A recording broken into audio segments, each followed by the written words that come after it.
Good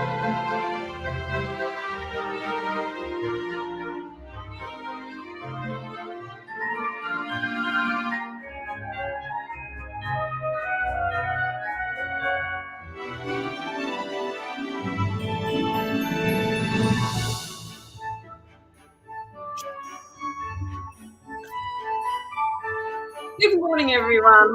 Happy Christmas and welcome to the Jingle News Agenda with me, festive Fleet Street Fox. And today I'm joined by my special guest, Sunday Mirror columnist Mark Steele. And we're going to... Hello. I'm just going to give people a Twitter that I'm on.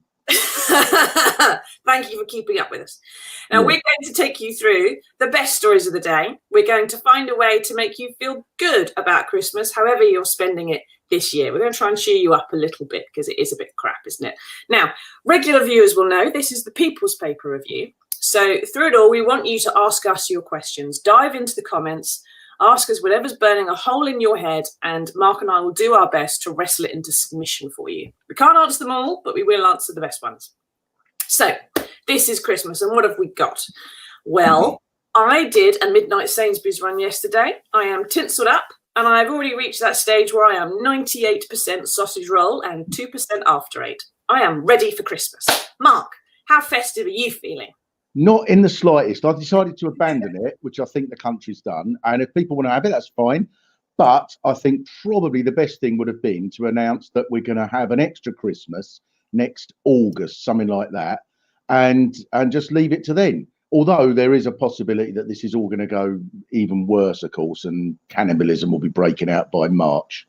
But that's I think what we ought to do. But I've made a little concession, and I've got a tree. Who did you steal it from? Looks like you dug it out of someone's garden. Yeah. Well, in South London, it has got to that. It has got to that stage. But, I was sat the night before last, and The Revenant, you know, the film with Leonardo DiCaprio and the bear crawling through the mountains and all that. And that came on. And I looked at that and I thought, in about March, if this comes on, we'll just think it's footage from the local park. It's a bit like Sainsbury's last night. Now, no, it's well. I think you're probably a little bit behind. Oh no, in Kent. Well, the whole thing with this in Kent, this is one of the marvellous things, isn't it? Is that the majority of Kent voted for Brexit. A lot of them thinking because we're sick of foreigners, we got too many foreigners in the country, and now as a result of it, the population of Kent has grown to 85 million, 90% of which are Romanian truck drivers stuck in a ring road outside Maidstone. So there's a little bit of stuff, but all this chaos, of course, because who could possibly have predicted the thing that everyone was predicting? Who could possibly have known that the thing that all the scientists and all the people in charge of the data and Keir Starmer and everyone in the medical profession and everyone in the NHS who wasn't in the medical profession, if there are such people, and everybody in the rest of the world was predicting, well, we couldn't possibly have known. So I think we just have to sort of accept that they've really, really mucked it up. Mucked isn't a word I'd normally use, but they really have done. And there is something marvellous as well, Susie, isn't there, about the fact that for 40 years, the people, because the Daily Express front page this morning was a lot of them, they're blaming it on Europe, all this, with friends like these, this is what they've done, all that sort of thing, blaming it, all that. And I thought that's brilliant that for 40 years they've gone, we've got to get out of Europe. We've got to cut all our ties with Europe. Europe ruins everything. Our whole lives have been destroyed by filthy, stinky Europe. I have whatever shaped bananas I want. I hate Europe. And now they're going, don't cut us off. But they still hate Europe because they're doing the things we've asked them to. So, yes, as Mark has adequately summed up there, and Mark Taylor, morning. I'm not even going to ask a question about the Liverpool game because you're not on the same page as the rest of us, Mark. And we just need to move it off football and sport and your chats with your mate, the other Mark, and talk about the news, please. Liverpool is old news now. So we're ending the year pretty much as we started it, right? With chaos, cronyism, and cretins running the country. Prati Patel says they're ahead of the curve, usually because they're told what to do a month before they actually get round to doing it, after which everybody's died anyway by then. But Mark, what do you reckon? Have they been on top of their game. It couldn't possibly. We're a complete embarrassment. We've become the world's leper colony. Is what we are now. We're just the rest of the world is going. You can't blame them. There's probably a barbed wire fence that they're erecting around us, and they're just thinking sorry, Britain, you're just a disaster. We can't have you anymore being like this. It's just, but of course they're not going to let us over there, and especially when. I know the marvelous thing, because I suspect I'm like you on this, Susie. I'm not a fan of conspiracy theories. I can't be doing with it at all. I think that's nonsense. But they're so utterly chaotic, this government, that they make you think like that. So I know that probably a great many of us will have thought when they said, this idiot was going, the new strain that has emerged last night. And everyone must have thought, oh, that's convenient, isn't it?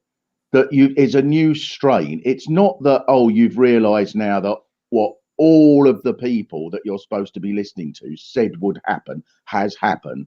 And because we've let everybody out, then the number of cases has gone soaring and all that, as everyone predicted. No, it wasn't that. It's that there's a new strain suddenly emerged that's 20 feet tall and it can communicate with other bits of the virus, and and so that's what it is. Coronavirus's fault, Mark. It's not Boris Johnson's fault. This is the fault of coronavirus. Yeah. And Suzanne asked there, why is it tier 4 from tier 2? I just think this is rubbish. The reason for that, Suzanne, is because you should have been in tier 3 and he didn't want to do it. And then it went from quite bad to extremely bad with such rapidity that you went, oh my God, we're all locking down. And that's all tier 4 is. That's why. It's because you've been lied to, mate. Yes, exactly. They're like, Joe, they remind me of something. It's like such a memory loss. It's been like that all year. So all year, they've gone, we must open the pubs. Why are the pubs shut? The pubs are shut. The Duke of Wellington fought at Waterloo for us to have the pubs open. Go to the pubs. The pubs are shut because that's where coronavirus spreads, Prime Minister. Nonsense. Go to the pub. And then a week later, the pubs are open. Who opened the pubs? Now this coronavirus is spreading. Shut the pubs. It's you that opened them, Prime Minister. Nonsense. Open the universities. Why are they shut? Because that's where coronavirus is spread. Rubbish. They want learning things. Oh, off you go. Why are the universities open? You opened them, you great steaming Etonian moron. This is all stupid. Now look, it's Christmas. We can't cancel Christmas. Off you go. Go on. Get pissed. Mince pies. Go. There was one bit where he said, I do warn you. What was his exact words? Let me get his exact words. He said, but I do hope that on Boxing Day, try and avoid the Boxing Day sales, try and avoid crowds. That's the whole point of Boxing Day sales is because you might as well say you can go swimming, but don't get wet. This man has never been to a Boxing Day sale, Mark. He has never been to DFS to get himself a cheaper sofa. Never once. No, I don't suppose he has. He doesn't know how to do it. Wonderful. Keep asking us your questions, everybody. Dig into the comments. Let us know what's on your mind. And Lauren asks, the pub should be the least of everyone's worries. Why has he gone from saying 5 days now to 1? This is the Christmas restriction easing. He needs to make his mind up. It's a joke now. That's why we've got a comedian on the news agenda, Lauren, because it is literally a joke. There's no way anymore now that just mere journalists like I am can just report things boldly because it's too surreal and too mad. So he's gone from saying 5 days to 1 because he's having a panic. That's all he's got left in the tank. I wrote a column yesterday, I don't know if it's been published yet actually, but saying that, all Boris Johnson's reserves, all that bluster, all that bragging and blackguardliness that he has, they've been expended. He's got nothing left in the tank except panic. And all he can do is panic and make you panic and make France panic and make the rest of the world panic. And that's why we're now on the inside of not even as it should be, the Fermi paradox, where it says, it's getting a bit confusing. The Fermi paradox, where the intelligent alien life has put a little fence around Earth because we're too dangerous to allow us out. We've now got that, but on our own planet from the rest of our own species because we're so dangerous. That is We're what sorry. we've been after, though, really, isn't it? Sorry. This is what we've been wanting all along, is to be this cut off. And if the panic, if this hadn't happened by now, there'd be, can we leave the solar system? We must. I'm sick. Why should we have to go by the same orbit as all the other rest of the world? Yeah, why should we obey the laws of gravity and physics and interdimensional travel? It's not fair. But let's be. And let's you get Brian Cox to have to come on and go, we can't escape the gravitational pull. Shut up, Cox, you traitor! I'm sick of experts. Let's be fair to Boris. He might have completely bungled a pandemic and be on course for 100,000 dead by spring, but he has at least managed to turn the beautiful Garden of England, in which I live, that's not a window, that's just a bit of wallpaper, but in which I live, into a trucker's urinal a whole month before it was predicted to happen. I mean, that's quite an achievement, really, if you think about it. And I'm sure it's something that Conservative Association chairwomen will find does an awful lot for house prices if you want to sell your house to an incontinent trucker. What do you think about this, Mark? Well, I was brought up in Kent, and so I'm sort of I have an affection for Kent, except the town that I was brought up in Swanley, which is really, really I think Swanley really has probably not noticed this, because I think Swanley has been cut off from the rest of Europe certainly since about 1965, and the people there, lots of people there are lovely, but lots of them aren't. And I think if the lorry queues extend back a few more miles, they'll get to Swanley, and then most of them will be stolen within 3/4 of an hour, and that might solve it. Yeah, well, if they come down any further into the Weald of Kent, we just start scrumping everything that's not nailed down. Yeah, lorries that have been left briefly unattended while the driver relieves himself upon the verge will soon find themselves emptied of anything that might be in there. Now, well, I think in Swanley people relieve themselves on a verge usually, even when there's not this chaos. There's a toilet nearby, they'd rather use the verge. There's one pub in Swanley called the Lullingston, and it really isn't the most woke of places, and various sort of gangsters and stuff in there. There's one pub, and then people would come in there and sell useless objects that they'd stolen, like a Welsh Portuguese dictionary or something, and or do you want a microphone stand? I think someone came around selling once, and so I think that before long there will be people. I've got this off a lot. I've got an axle from a Polish lorry. No one wanted it; it just fell off. Now, Paul asks, will this be the last throw of the dice for Boris? Will the 1922 committee vote him out? And this is interesting, and this is the thing that's getting me through Christmas, apart from the hysteria, and the gin, which is that the thought, Mark, that this, because he's got nothing left, because the Tories have got more splits, have seen more splits this year than Craig Revel Horwood, they are going to boot him in the new year. Once they can say Brexit has been done, they will boot their Brexit device, which is Boris, and they'll get a clean skin in for a couple of years to then go into the next election up against Keir Starmer, because Boris Johnson will never win an election ever again as long as he's alive in this country, will he? I think you're probably right. Not that I'm privy to any inside information, but I think you're probably right that they are just thinking, when do we get rid of him? I guess. But this is the problem. This seems to be the Conservative strategy for all time now, is to bring in a leader who is then extraordinarily useless beyond any imagination. Like, I mean, Theresa May. Yeah, exactly. I mean, Theresa May is so forgotten now. If Theresa May was asked to name the last 5 prime ministers, she'd probably forget herself, wouldn't she? She's so forgotten, and then she's now though like a beacon of competence. Looking back on her reign.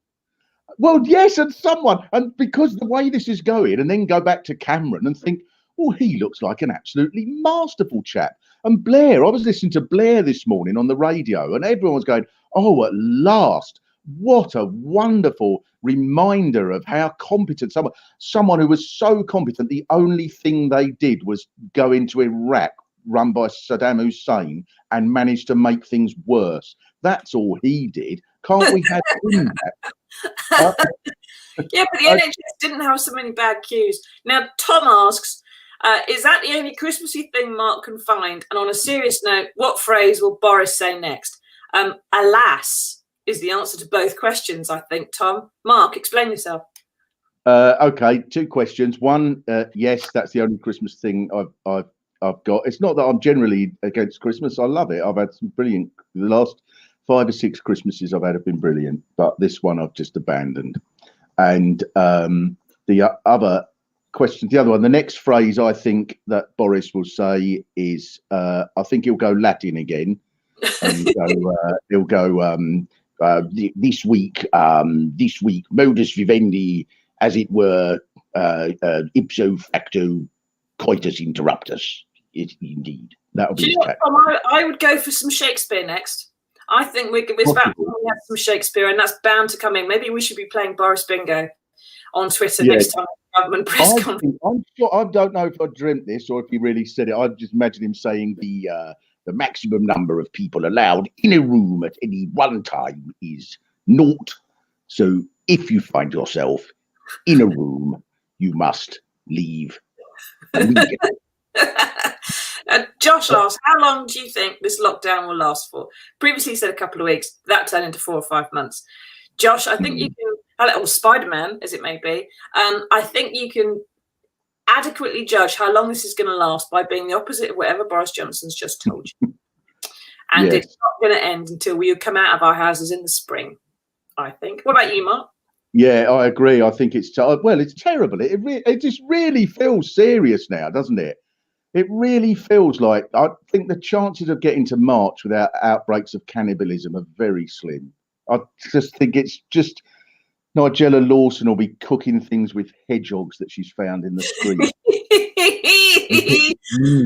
Spiky. I don't know. It's I think it's pretty bad. And I sort of, I suppose that the sort of people who are mirror readers, watchers, and so on. I don't know what you think is, Susie. This is what I sort of can't quite work out. This is the most extraordinarily incompetent stupidity. It's such a cocktail of arrogance and idiocy that the two things are, of course, linked. And yet, the opinion polls, they still show Johnson, sort of the Conservatives, at round about 40%. Well, the Tories are, Johnson isn't. So that's why I think they're going to clear him out fairly soon. It's what? Sorry, what was that? The Tories are still ahead of Labour, just about, I think, or Labour might have just crept ahead of them. But Johnson's personal ratings are much lower than his party, which is the argument, I suppose, for getting rid. Yes, I suppose that will happen. Yes, but that's what sort of But I know quite often what happens is that it's at the end of a crisis that's when the sort of reckoning happens, isn't it? Is that right? I mean, I remember sort of at the end of the miners' strike that suddenly the Tories just went 10-12% behind and so on, and stuff like that. And obviously the Second World War, there weren't opinion polls in the Second World War, but I guess if you'd had opinion polls, that Churchill would be immensely popular until the end of it. I don't know whether this is whether a similar thing will happen if at the end of all this, that suddenly Labour will go well ahead, but they're not really putting themselves in a position where they're an effective opposition. And that's the point with keep changing the leaders. The Tories become their own opposition, don't they? So as Johnson did, he became the opposition to Theresa May because Labour just went absent for a year. And I wonder whether, I worry the same thing's going to happen again, that the anti-Boris Johnson feeling will just end up with being, oh, that's good, they've got Rishi Sunak now, so it'll be all right. Yeah, they'll just apportion blame they'll decapitate the person that they blame, and then they'll just move on to the next thing. And meanwhile, Keir Starmer, unless he can pull something out of the bag, he's going to be dragging along a bit. Now, the real Julia Jago, not the fake one, the real one, is with us. Will we get a tier 5 or higher? We're going to end up on tier 47 by Easter, Julia. And in that one, we won't be able to breathe in and out in the same room as somebody else. There will be no sexual intercourse of any sort, and children will be buried in a hole in the garden for their own safety by that point. But yeah, tier 5 is probably closing the schools. I should think it's inevitable that we're going to go higher, because, but what's next? What else can we possibly do? Except this is the defense. I can't say I don't really understand the science of it, except that if you've got a virus and people are mixing together, the more people mix together, the more the virus spreads. The less people mix together, the less the virus spreads. And if you just know that simple thing, all of this becomes so much simpler, doesn't it? And so when they go, no, but we must open the schools. How dare you suggest we shut the schools? The children need education. It's almost like in that moment they completely forget that the virus exists. It's like they've got a short-term memory loss. It just is so. It's almost incomprehensible that they don't get that.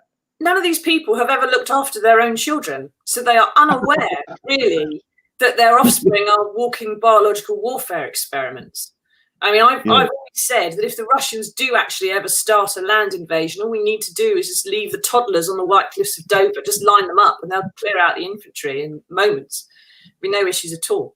Now, I want to move on if we can, and I want to talk about cronyism and a chap called Peter Cruddas, who the Prime Minister nominated for a peerage, and then the committee that checks these things to make sure they're not corrupt and insane overruled him on the basis that Cruddas was caught out in a newspaper sting a few years ago trying to sell access to the Prime Minister, then David Cameron, for big bucks for the Tories.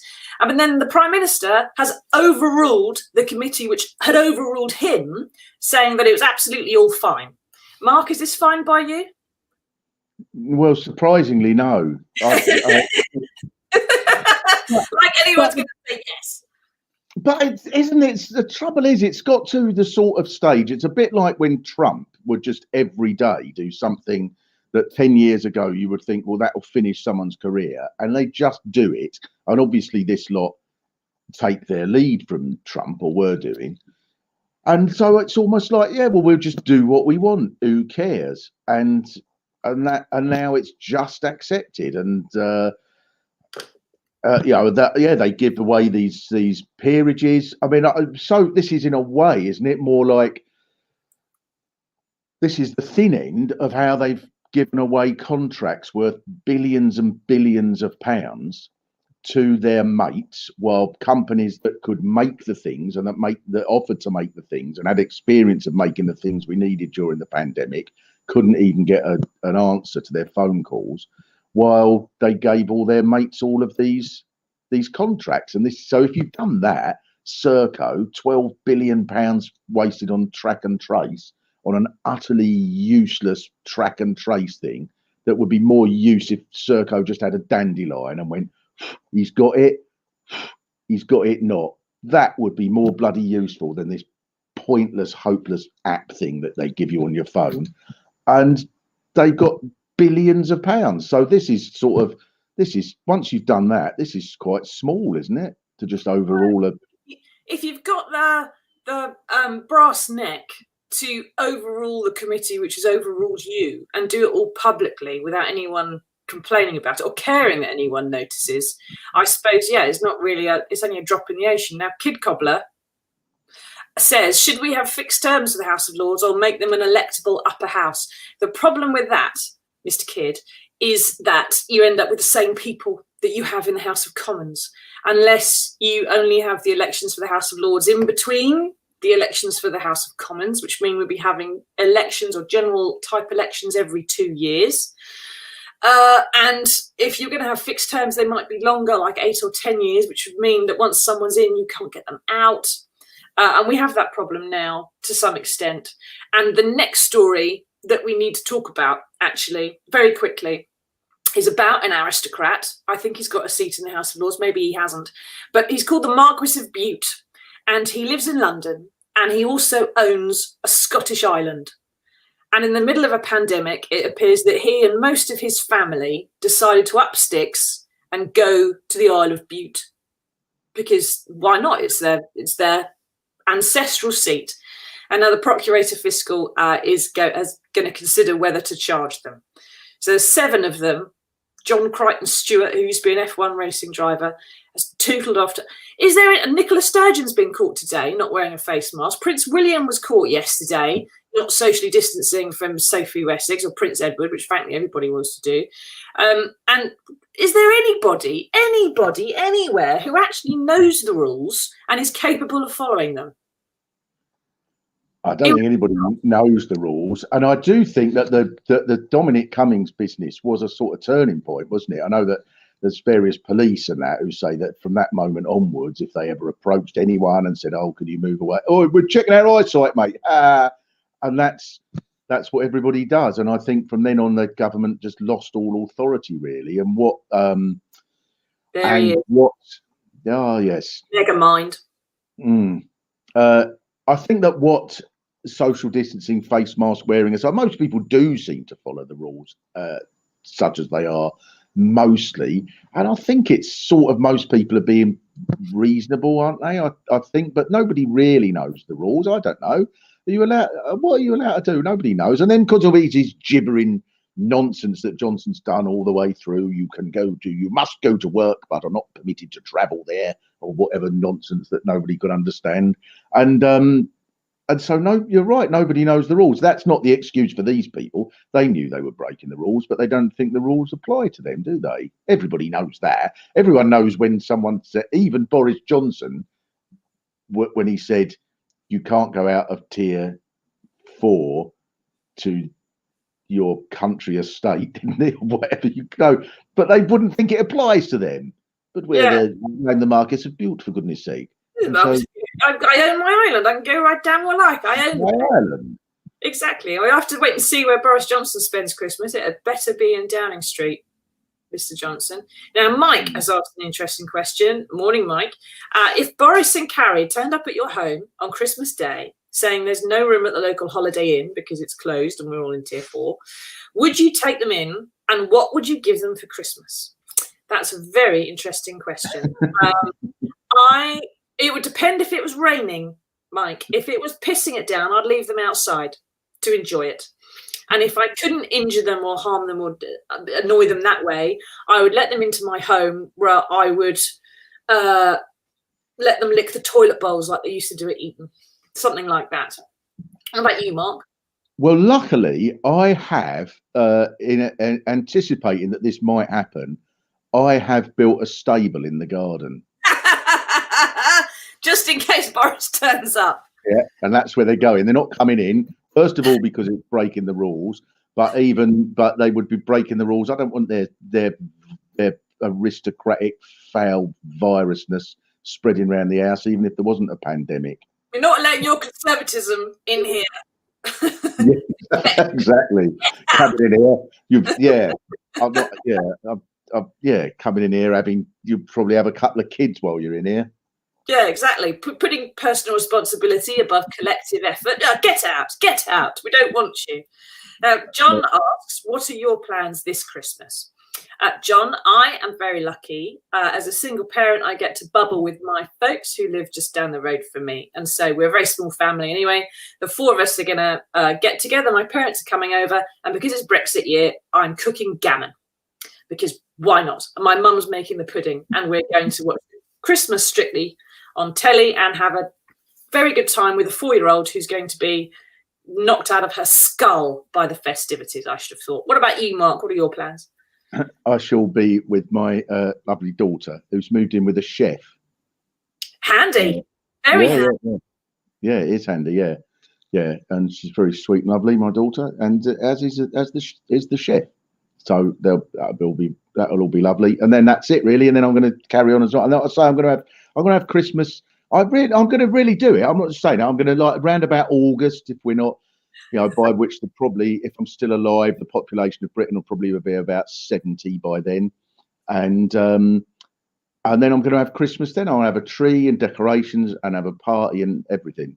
And it'll be super cheap. It'll be much cheaper. Yeah, I'm going to order the local shops to play Shaking Stevens and all them horrible songs, and for a week beforehand, so that I get cross with it, and have decorations up and everything. I'm going to do it in August, I think.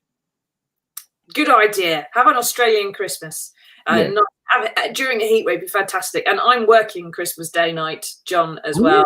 So, yeah, I'm doing the Sky News paper review, which I foolishly agreed to on the basis that so I'm going to be sat here at 10:30 and 11:30 on Christmas Eve, talking to Sky News about whichever celebrity has died this Christmas. Who do you think it's going to be? Oh well, it's not Babs Windsor.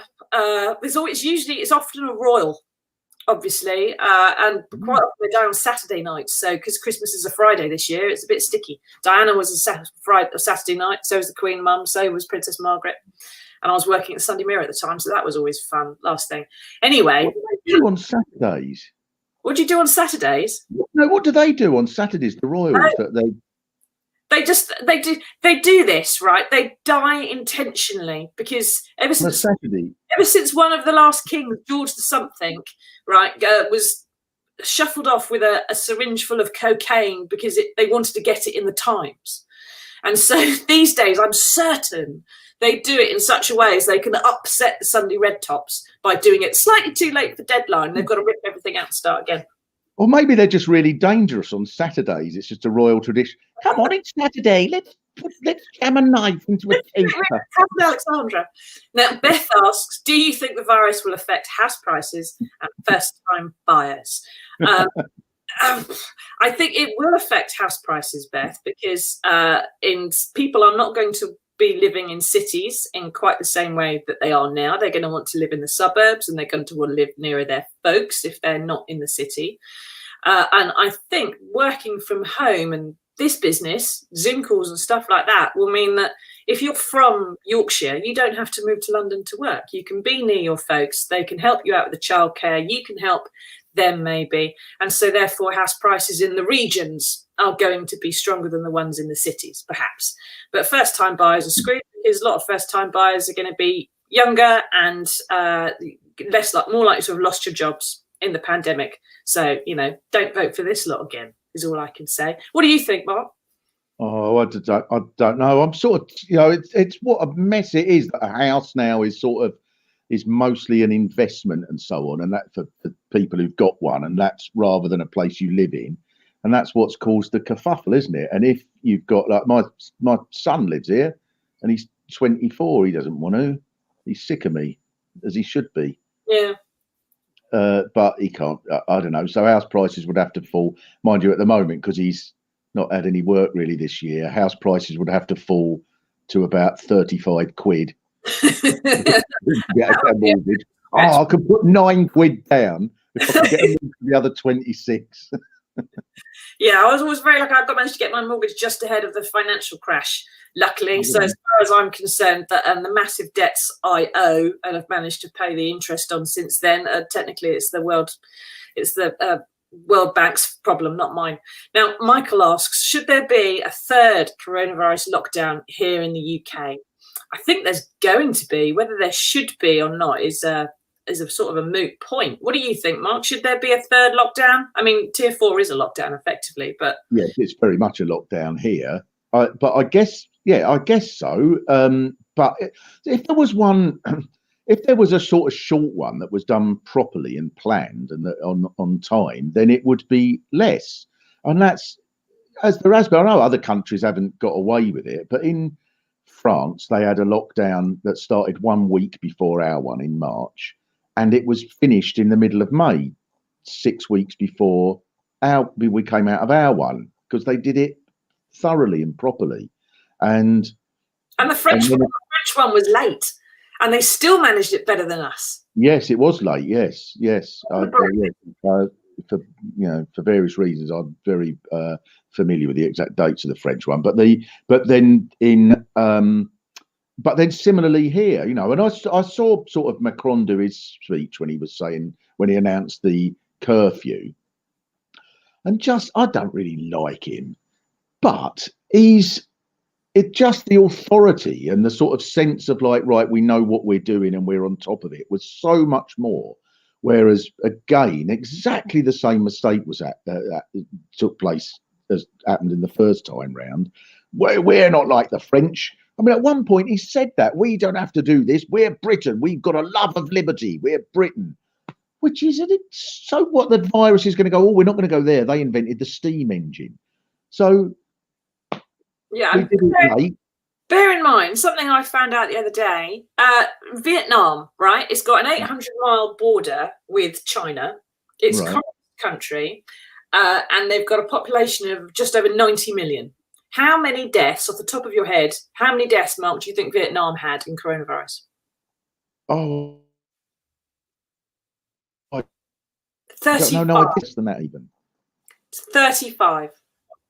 35. 35 deaths. Right. In Vietnam, because when they had a track and trace system at the start, they actually chased people down to the 4th degree, your contacts, right? And they isolated all of them. So not just the person you met or the person they met or the person they met, but the person they met as well. 4th degree tracking. Right. And then they sent the army in to disinfect any buildings that had coronavirus in. And interestingly, the Prime Minister of Vietnam is an economist. And this, a communist economist, but an economist. So this idea that the Tories are still wrestling with as to whether lives or the economy matters. Yeah, exactly. The economist has proven if you save lives, you save the economy. Yes. It's not exactly. So it is. Yeah, no, I know it's an extraordinary thing that they think it's one or the other. I think this, but it is like they forget every time someone says, well, we're going to need to have a lockdown or we're going to need stricter regulations. Every time someone suggests that, they go, you don't care about the economy. You don't care about the schools. The proper way to do it is to leave them open for an extra 2 weeks. So then we have to shut them down for an extra 13 years. No more A-levels. Hooray! Now, as Christina just points out there, same thing you just talked about, Mark. Should the schools go back in January? Now, my little one started school in September, and she's reading and writing now, and I'm terribly thrilled with the way she's done at school. But they've started having a couple of suspected cases at her school, and I am a bit concerned about the new year, not because I think she'll be in much danger if she does get it, but because she sees so much of my parents who are in their 70s, and I am in two minds about whether or not school should go back, really. Now, Mark, your kids are older than school, but what do you think? No, I think that's right. I think if I had a child who was supposed to be going to school, I'd be a little bit, I'd be sort of torn between thinking, well, exactly that they are likely to be running around, they are likely to get the virus and spread it on the one hand, on the other hand, thinking, oh, for Christ's sake, give me a bit of peace. Mummy wants to go to school, catch the virus, kill everyone, and at least let me have a few hours of the day. Yeah, that's the other thing that I've been thrilled with. Just actually, she's not been bursting into the back of Zoom calls, which is marvellous. Regular viewers of the News Agenda may remember my daughter appeared in the background one day dressed as Elsa from Frozen during half term. That was she dressed as? Elsa from Frozen.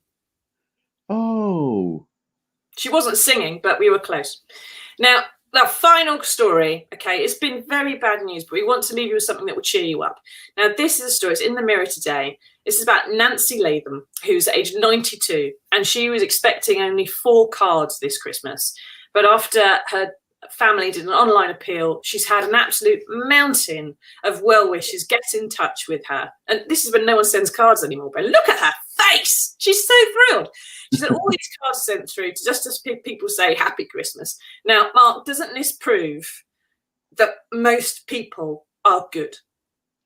Yes, I think it does. And I think most people are really brilliant. I mean, almost, well, I think most people are tremendously kind at heart and want to help people and but everything works against that. Everything sort of everything in this country at the moment seems to appeal to the worst of people's nature, and every time they have an opportunity to be kind and generous, then that's the. I mean, I think, you know, like talking of 90-year-olds, but, you know, Captain Tom Moore, one of the people. That's one of the things I think we've learned from this year, Susie. If we've learned anything, is the proper way to fund the health service, which isn't old-fashioned methods such as collecting money in tax.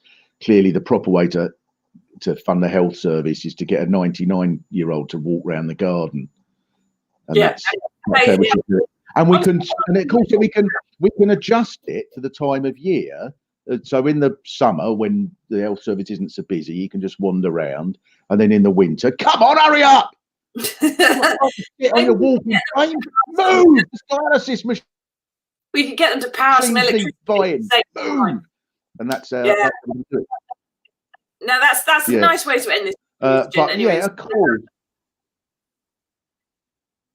It's a nice way to end the jingle news agenda. And it's a nice thought. His thought to raise a drink to this Christmas. So most people are good and nice and decent, and perhaps vote some of them in next time. That would be a help. So thank you for tuning in, everyone. Thank you for joining me, Mark. And dear viewer, please come back on the 30th when I'll be doing a news agenda review of the year with Kevin Maguire. Now, have a good Christmas and stay safe, and we'll see you soon.